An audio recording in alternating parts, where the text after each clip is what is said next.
It's part of the series of works I wrote in the early 1990s, which were on the most serious sort of subjects, really essentially about the inexhaustibility of the human spirit, and also the threat to humanity that war is constantly presenting. It was first written actually as a concerto for English horn, and there are very, very few concertos for English horn, and even fewer that are nearly 40 minutes long. So a number of years later, we give it the opportunity to have it performed again in the States, and reconceive the piece for cello solo. It seemed like the kind of the next best cousin, it's a very vocal kind of piece, starting with the English horn, and the cello is a wonderfully singing instrument, of course. So I took that opportunity and created a second version of it for cello orchestra. It has some very unique features in terms of how the orchestra is used, because the strings are divided on either side of the soloist. So essentially there are two smaller string orchestras, and there are winds and breaths and lots of percussion as well. The piece,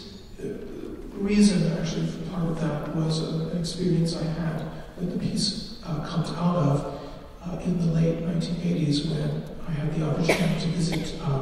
the concentration camps in Poland of Auschwitz and Birkenau, and I had a kind of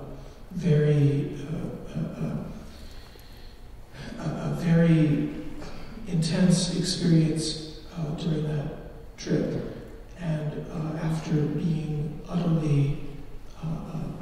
emotionless and confused by the horrific displays in the Auschwitz camp, when I went to Birkenau, which is which is actually set in fields and set in the back in a very, what at that time was a very actually lush area with broken down long houses where inmates worked. I had a very emotional experience there after the very distancing experience at Auschwitz, and had kind of a hallucination, which of just a kind of earth opening in front of me, and just a very dark visual experience that I held on to for a number of years. And when I had this commission for an English horn concerto, the image of that very quiet, frail voice of the soloist in the English horn brought back to me this experience I had, and I created this, in a way, large experience. It's not just a concerto or a symphony, but it's an experience about a solo, a lone voice against a huge kind of machinery of an orchestra, a huge expanse of sound and texture against that solo voice.